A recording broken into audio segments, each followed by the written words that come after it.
김건희 여사의 주가 조작 의혹 특검 법안이 국회를 통과하면서 야권 일각에선 김 여사의 명품 가방 수수 논란까지 특검이 수사할 수 있다는 주장이 제기됩니다.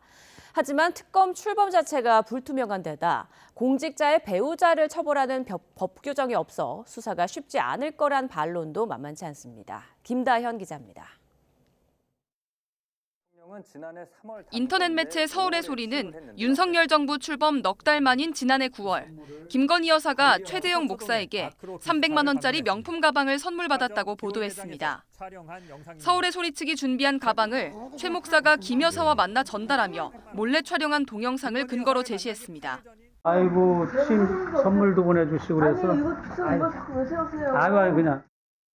도를 넘은 함정 취재였단 비판에도 불구하고 서울의 소리 측과 최 목사는 윤 대통령 부부를 청탁금지법 위반 혐의 등으로 검찰에 고발해 서울중앙지검 형사 1부에 사건이 배당됐습니다.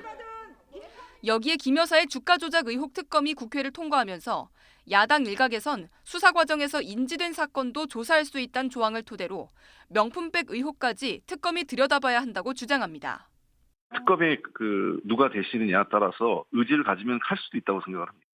하지만 주가 조작 의혹과 직접 관련이 없어 수사 자체로 정치적 후폭풍에 직면할 수 있는 데다 현행법상 사건 처리도 여의치 않습니다.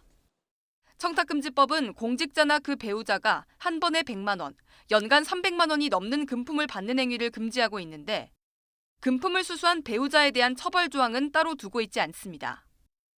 의혹이 사실로 드러나도 가방을 건넨 최 목사 등은 3년 이하 징역, 3천만 원 이하 벌금형에 처할 수 있지만 정작 김 여사는 처벌을 면할 가능성이 작지 않은 겁니다.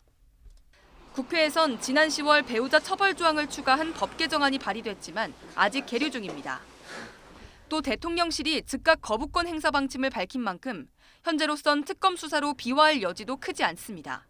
총선 기간 내내 가짜 뉴스를 만들어 대통령 내외를 공격하고 국민의 눈과 귀를 가리며 민심을 교란하겠다는 목적 그 이상도 그 이하도 아닙니다.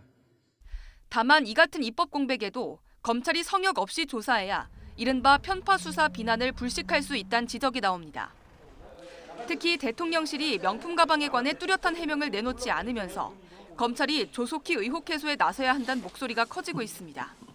YTN 김다현입니다.